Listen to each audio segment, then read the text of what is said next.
Bonjour et bienvenue donc sur l'espace dédié au site mécaniqueuniverselle.net, le site qui essaie de démontrer que l'humanité dans son ensemble évolue progressivement vers son ultime perfection.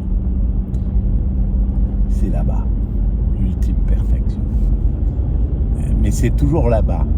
Où qu'on soit sur cette planète, c'est toujours là-bas parce que c'est dans le futur, en fait. Il faudra quelques siècles encore d'évolution. Peut-être 2, 3, 4, 5 siècles, peut-être 10 siècles, qui sait. Ça, nous ne le maîtrisons pas. Mais un jour ou l'autre, avec l'apparition de l'intelligence artificielle, de l'IA et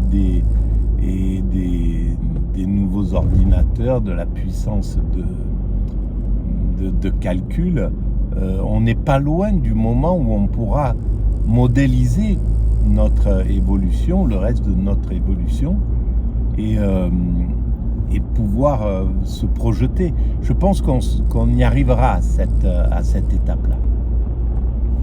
Mais pour l'instant, c'est pas de circonstance. Voilà. Alors, donc c'est là-bas l'état d'ultime perfection. Alors cet état d'ultime perfection, c'est tout ce qu'on peut imaginer du paradis terrestre, d'un monde qui aurait atteint sa perfection, c'est-à-dire la paix universelle, la fin de la violence, la fin de l'égoïsme, le partage, la fin des frontières,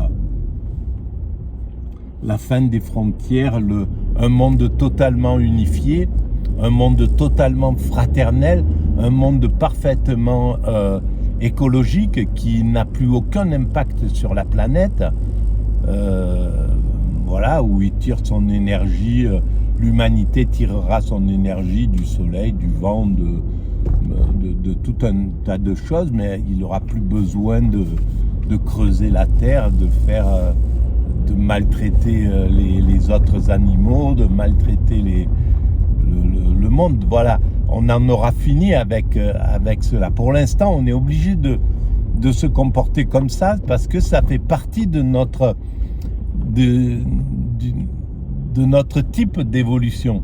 C'est comme ça que l'évolution se produit et on ne peut pas échapper à ça. On devait passer par un moment où d'abord on a été chasseur-cueilleur, puis après sédentaire.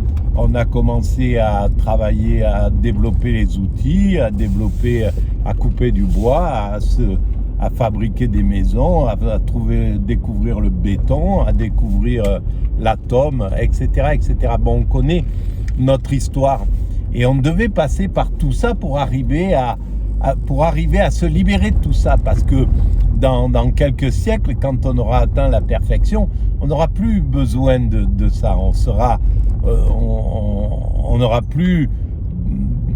plus sur le mécanisme de vouloir accumuler, de vouloir avoir le luxe, de vouloir toutes ces choses-là.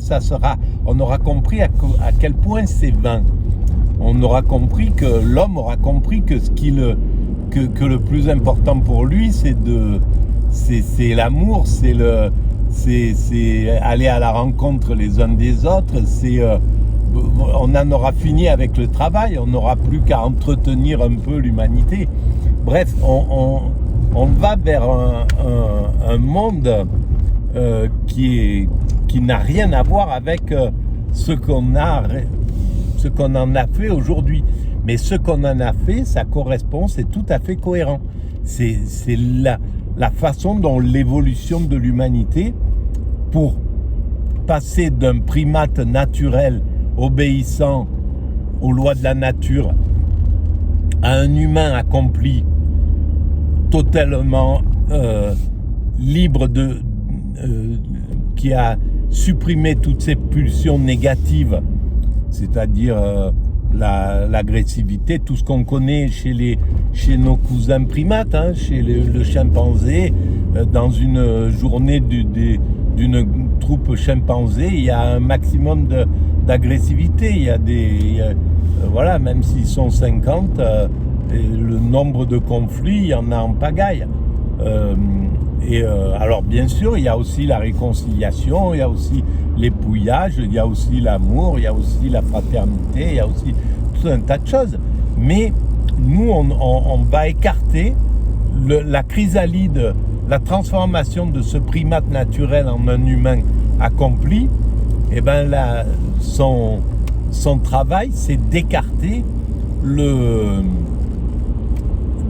côté négatif de ce qui empêche nos cousins primates, nos cousins chimpanzés par exemple, d'accéder à une sérénité absolue. Et ben c'est parce qu'ils ne maîtrisent pas leur environnement complètement, c'est-à-dire il y a le risque des prédateurs.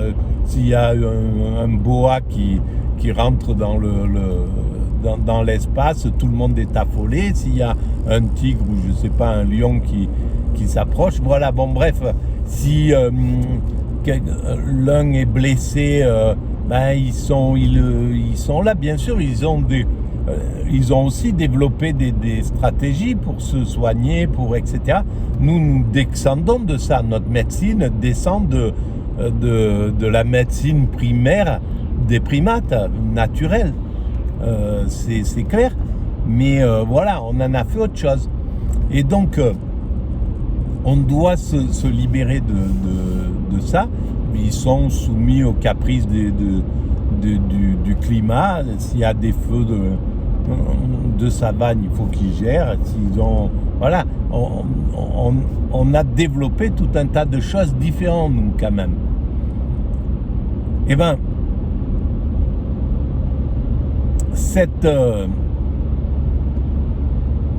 cette évolution, elle nous amène justement à cet état de perfection. Et dans cet état de perfection, on n'aura plus besoin de l'atome, des centrales nucléaires, on n'aura plus besoin des voitures telles qu'on les connaît là, on n'aura plus besoin.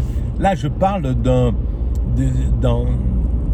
quand l'humanité aura atteint son ultime perfection, admettons dans 300 ou 400 ans. Mais on ne peut même pas imaginer ce qu'elle sera devenue, c'est impossible. Pas plus que les êtres humains d'il y a 400 ans, c'est-à-dire en 1600 en gros, pouvaient imaginer ce que nous vivons.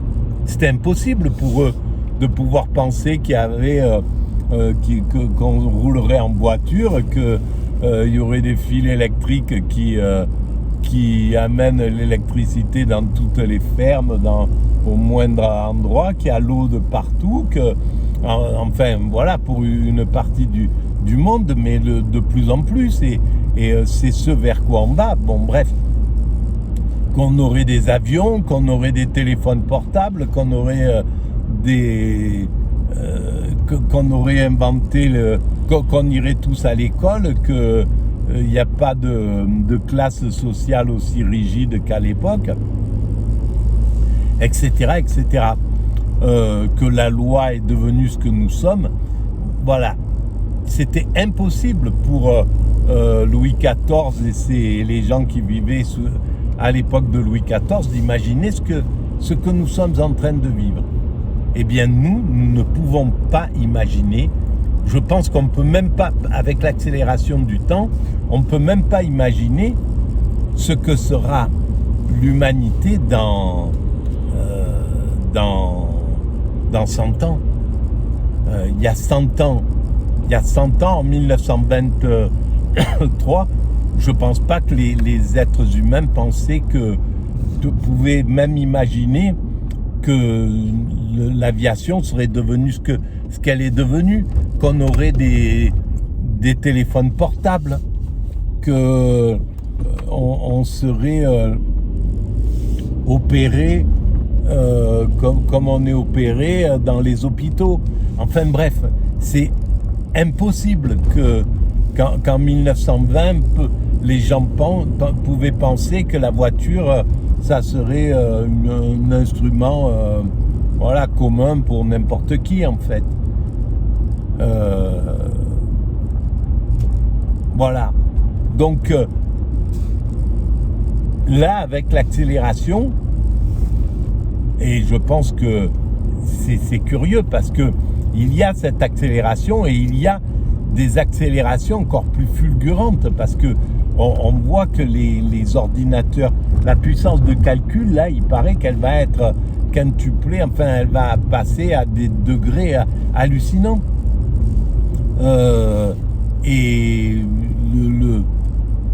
bref, on voit à quel point il y a l'accélération du temps. Voilà. Et donc, on peut pas savoir véritablement, on peut pas imaginer de comment vivront nos frères humains, nos descendants, nos enfants en fait. C'est pour eux qu'on travaille. Nos enfants dans 300 ans, dans 200 ou 300 ans, on ne peut pas savoir quand ils auront atteint leur perfection, comment ils fonctionneront. À mon sens, il n'y aura plus du tout de voilà le bling bling, le goût du pouvoir, le goût du luxe, le goût de se démarquer des autres, de dominer. Tout ça, ça sera aboli. L'homme aura compris à quel point on traverse une vie en courant derrière des feux follets, derrière des trucs. Les mecs, un Sarkozy, peut-être à 18 ans ou à 17 ans, il voulait être chef d'État. Et donc, il a passé sa vie. Alors, peut-être qu'il en a profité, peut-être qu'il a super bien concentré chaque heure de son existence entre le plaisir qu'il prenait, le plaisir qu'il enlevait aux autres, le plaisir de dominer, etc. La montée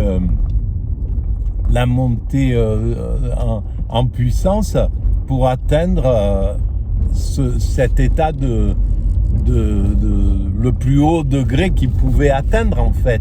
Mais c'est insatiable. Derrière ça, il n'y a pas une fois que ça c'est accompli, c'est pas ce qui... ça apaise certainement un peu, mais on voit bien que c'est vain. Et dans ses dernières heures de vie, quand il aura 100 ans, ou j'en sais rien, c'est pas ça qui aura marqué son existence. Ça sera des petites choses c'est l'amour quoi qui reste, c'est pas toutes ces choses-là. Et donc l'humanité aura compris les vraies valeurs. Mais aujourd'hui, on ne peut pas les comprendre comme il faut parce que c'est un moteur. Ce qui a motivé un Sarkozy ou un Biden ou un Trump ou un Macron ou un Bill Gates c'est ce moteur-là, c'est quelque chose qui est important pour l'humanité, pour faire évoluer l'humanité. Voilà, il faut qu'il y ait des gens qui aient ce type d'ambition, qui les dévorent, qui soient puissants et que voilà. C'est comme ça, la vie. Voilà, mes amis. À bientôt.